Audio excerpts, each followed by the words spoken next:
Okay, part 2 of cartography is getting into color. As you may very well know, computers are able to create millions of colors, and the human eye can distinguish literally millions of colors.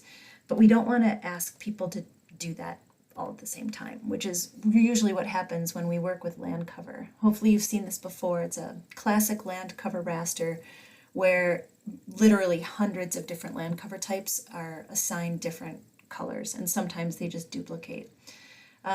Too many colors obviously causes confusion.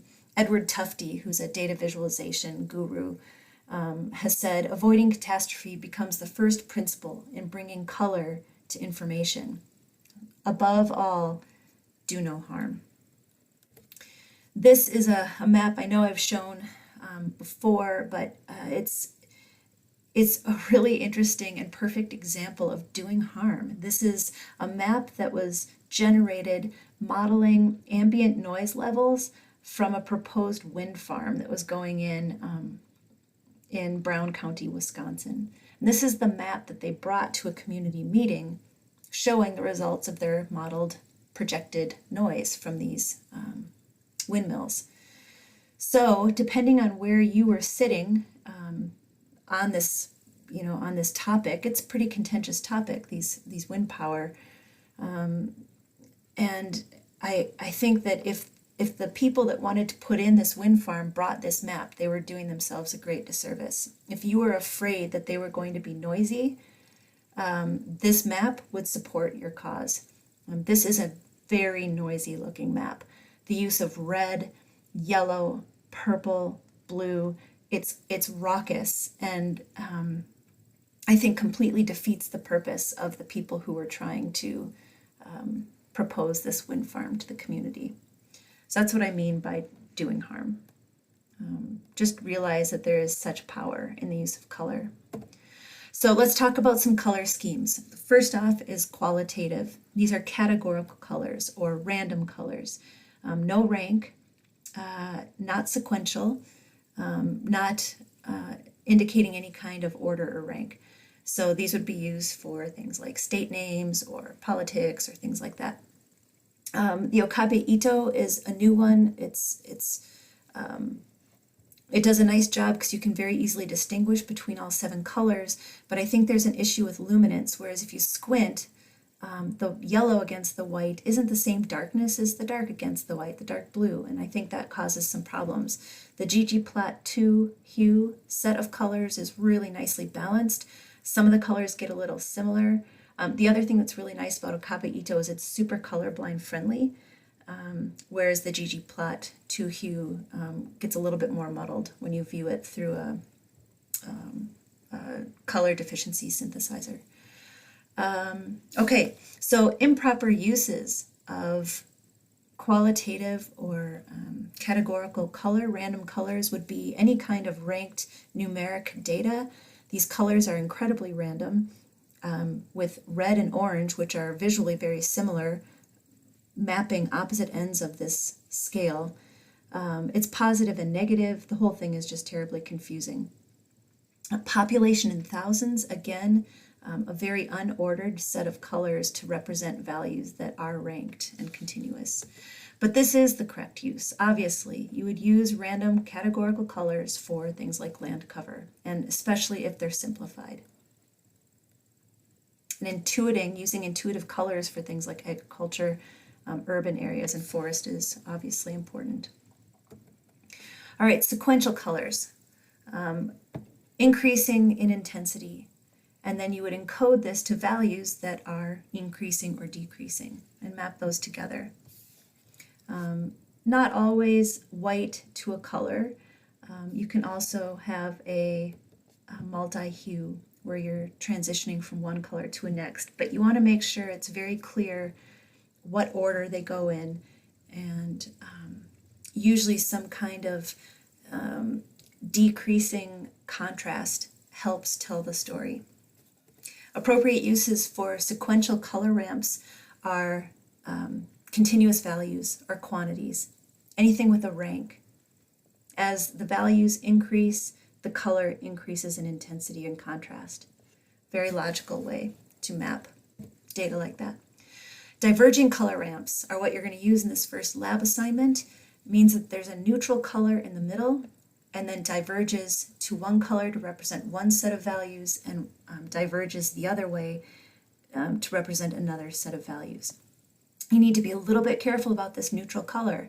I would say that this color is just a lighter version of this one, and so this imparts some bias where the midpoint is actually here for me. So you need to be really careful that this neutral color is in fact neutral and isn't one or the other, isn't tipping one way or the other. You could be mapping things that are positive and negative around 0, or you can set your midpoint to like a majority, or maybe it's a median value for county incomes, and you'd be presenting counties that have incomes above the national average or something like that, and then counties that are below the national average. So there's a lot of interesting ways you can use diverging color ramps. This is a classic use of the rainbow color ramp, and I'm going to talk about this in a bit and really pick it apart.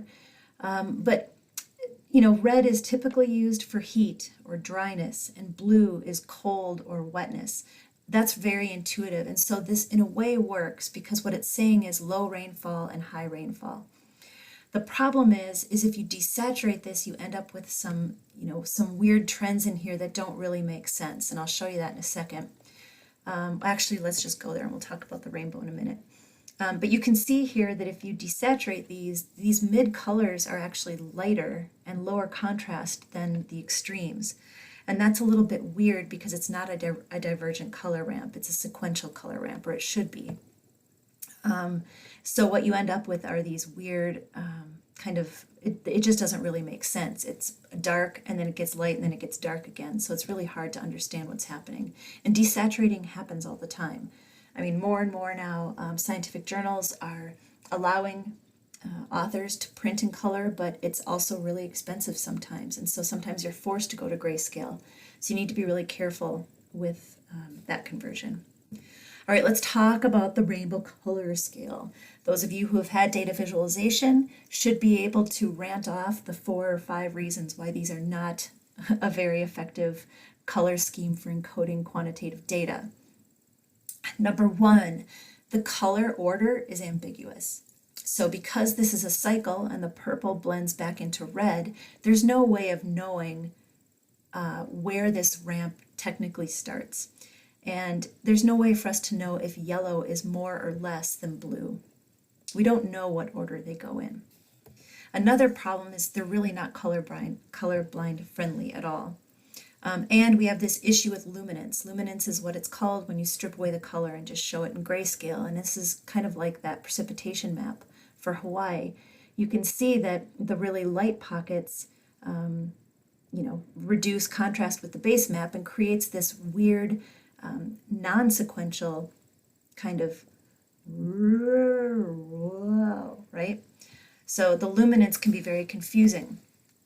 Another reason that they don't work well is that the transition between colors isn't a 1-to-1 ratio. So if you apply a range of values along this, you're over-representing and imparting bias because the green seems to run on, whereas the yellow barely is represented, the orange is barely represented. Do you see what I'm saying? And it's stretched out like this just to help kind of make that a little bit more obvious, that the green is very much taking over this range of colors. Let's talk about color deficiency a little bit. So color vision deficiency can come in 3 different varieties. There's green, red, and blue. So the cones that you have might not be up to snuff and perceiving green waves, red waves, or blue waves.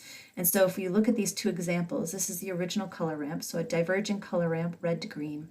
If you had green color vision deficiency, this is how you'd see it. So this is what I mean by you might lose the fact that it's diverging and only see it as a sequential color ramp.